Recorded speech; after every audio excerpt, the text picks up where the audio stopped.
Hello friends, तो मैं आपका स्वागत करता हूं हमारे चैनल में जिसमें हम पढ़ रहे हैं कूलम्ब्स लॉ। ये आपकी क्लास 12th का सेकंड लेक्चर है। फर्स्ट लेक्चर मैंने इलेक्ट्रिक चार्ज का बनाया हुआ है, आप चैनल पर जाके देख सकते हैं।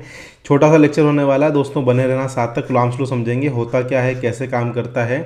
क्लास 12th फिजिक्स चैप्टर 1 का पार्ट है कूलम्ब्स लॉ। आइए स्टार्ट करते हैं। सबसे पहले हम बात करते हैं दोस्तों दो चार्जेस की। फॉर एग्जाम्पल मेरे पास एक चार्ज है Q1 एंड दूसरा चार्ज है Q2। अब ये दोनों चार्जेस जो हैं, या तो ये दोनों मुझे क्या करेंगे, अट्रैक्ट करेंगे। क्या करेंगे, आपस में अट्रैक्ट कर सकते हैं, या फिर ये क्या कर सकते हैं, रिपेल कर सकते हैं। क्या कर सकते हैं, रिपेल, मतलब एक दूसरे को रिपल्शन कर सकते हैं। अब ये किसके ऊपर डिपेंड करेगा कि ये चार्जेस एक दूसरे को अट्रैक्ट करेंगे या रिपेल करेंगे। और जब अट्रैक्ट और रिपेल कर रहे हैं मतलब इनके बीच में कोई ना कोई एक फोर्स काम कर रहा है ना। अगर ये दोनों चार्जेस पॉजिटिव नेचर के, कौन से नेचर के हैं, अगर ये दोनों चार्जेस पॉजिटिव नेचर के हैं तो ये दोनों एक दूसरे को रिपेल करेंगे, मतलब एक दूसरे को दूर फेंकेंगे या दूर हटाएंगे। एक दूसरे के ऊपर जो फोर्स लगेंगे वो अपोजिट डायरेक्शन में लगेंगे। अगर ये दोनों चार्जेस जो हैं Q1 एंड Q2, ये एक पॉजिटिव है और दूसरा नेगेटिव है, तो इन दोनों के बीच में जो फोर्स लगेगा वो कौन सा फोर्स लगेगा, वो अट्रैक्शन का फोर्स लगेगा। मतलब ये दोनों चार्जेस एक दूसरे को अट्रैक्ट करेंगे। अब ये अट्रैक्ट करना, रिपेल करना, मतलब यहाँ पर कोई भी वस्तु, कोई भी चार्ज किसी चार्ज को रिपेल कब करेगा या अट्रैक्ट कब करेगा, ये डिपेंड करता है कि उसके बीच में, मतलब कहने का मतलब इनके बीच में कोई ना कोई फोर्स काम कर रहा है। कोई ना कोई फोर्स काम कर रहा है। अब उस फोर्स जो काम कर रहा है, उस फोर्स की खोज किसने की, कूलम्ब्स ने। किसने की, कूलम्ब ने, है ना। इसलिए इसने इस चार्ज का जो यूनिट है वो कूलम्ब दिया। तो कूलम्ब क्या बताता, आइए जानते हैं डिटेल में। मान लीजिए मेरे पास दो चार्जेस हैं Q1 एंड Q2, ठीक है ना। इन दोनों के बीच की जो डिस्टेंस है वो मैं मान लेता हूँ R है। इन दोनों के बीच की डिस्टेंस क्या है, R। तो कूलम्ब्स लॉ ये स्टेट करता है कि इन दोनों चार्जेस के बीच में जो लगने वाला फोर्स है, Q1 और Q2 के बीच में जो लगने वाला फोर्स है, उसको मैंने F नाम दिया।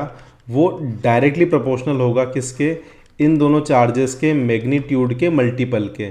किसके डायरेक्टली प्रोपोर्शनल होगा, इन दोनों चार्जेस के मैग्नीट्यूड के मल्टीपल के। तो ये तो इसने फर्स्ट स्टेटमेंट दिया। दूसरा स्टेटमेंट इसने बोला कि ये जो फोर्स है वो इन्वर्सली प्रोपोर्शनल होगा इनके बीच के डिस्टेंस के स्क्वायर के। किसके, इनके बीच के डिस्टेंस के स्क्वायर के। तो अब यहाँ पर अगर मैं इसको कंबाइन करके लिखना चाहूँ तो मैं इसको ऐसे लिख सकता हूँ, Q1 Q2 divide by R square, right. जब भी हम प्रोपोर्शनल का साइन हटाते हैं तो यहाँ पर एक कांस्टेंट आता है, राइट। तो प्रोपोर्शनल साइन हटाते हैं तो यहाँ पर एक कांस्टेंट आता है K Q1 Q2 upon R square. ये K जो है ये डाइलेक्ट्रिक कांस्टेंट को शो करता है। K जो है वो डाइलेक्ट्रिक कांस्टेंट को शो करता है। सेम ऐसी की ऐसी चीज़ हमने 11th क्लास में भी देखी थी। 11th क्लास में आपने जब अर्थ चंद्रमा इनके बीच में जब फोर्स आपने देखे होंगे, दो मासेस हैं M1 एंड M2, उनके बीच में लगने वाला जो ग्रेविटेशनल फोर्स होता है वो डायरेक्टली प्रोपोर्शनल होता है उनके मासेस के मल्टीपल के, M1 into M2, and inversely proportional होता है, उनके बीच की डिस्टेंस के, इन्वर्सली प्रोपोर्शनल होता है उनके बीच की डिस्टेंस के स्क्वायर के। और F जो है वो डायरेक्टली प्रोपोर्शनल आ जाएगा आपका किसके, M1 M2 upon R square.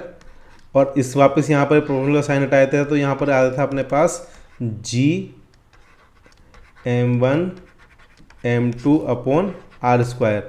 ये जो G था मेरा, ये ग्रेविटेशनल कांस्टेंट था। G था, क्या था यहाँ पर, G हमारा ग्रेविटेशनल कांस्टेंट।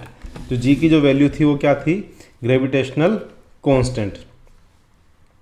तो इसी तरह से ये जो हमारा कूलम्ब का लॉ है वो ये बोलता है कि जो फोर्स है वो इन दोनों के मल्टीप्लाई के डायरेक्टली प्रोपोर्शनल होगा, इन दोनों के इन्वर्सली प्रोपोर्शनल होगा।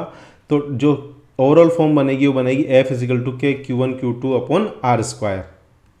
स्टेटमेंट की बात करें तो स्टेटमेंट बोलता है the force between 2 point charges is directly proportional to the product of the magnitude of the charges and inversely proportional to the square of the distance between them. यही चीज़ मैंने आपको अभी हाल बोली, F equal to K Q1 Q2 upon R square, right, है ना।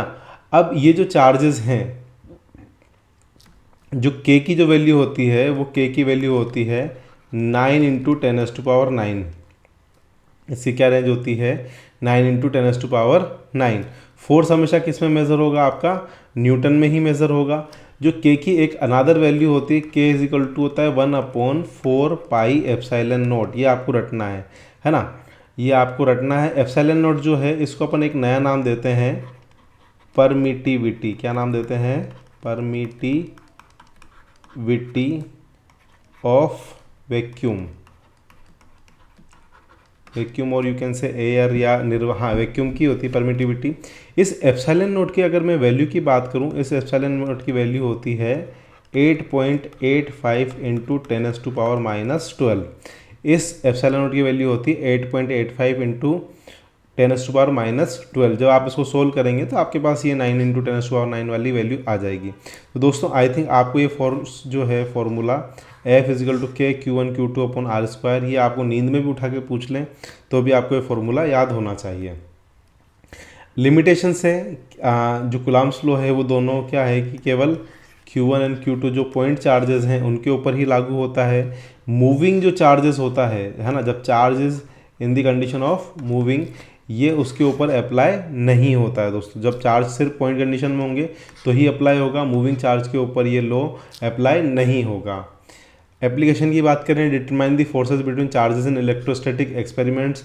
जब भी हम कोई इलेक्ट्रोस्टैटिक एक्सपेरिमेंट करते हैं, फॉर एग्जांपल प्रोटॉन और इलेक्ट्रॉन के बीच में हमें फोर्स को फाइंड आउट करना है, या किन्हीं भी दो पार्टिकल्स के बीच में हमें फोर्स को फाइंड करना है ना, इस टाइप से अगर हमें किसी पार्टिकल, तो ये फोर्स को फाइंड कर सकता है एक्सपेरिमेंट के अंदर। Calculating the force in atom models, जैसे हाइड्रोजन एटम हो गया है ना, जो अलग अलग मॉडल्स होते हैं उनके अंदर फोर्स को हम कैलकुलेट कर सकते हैं। नेक्स्ट जो है basic understanding of electric field and potential. Next जो लेक्चर होने वाला है, आने वाले 1-2 लेक्चर में हम इलेक्ट्रिक फील्ड और इलेक्ट्रिक पोटेंशियल के बारे में जानेंगे।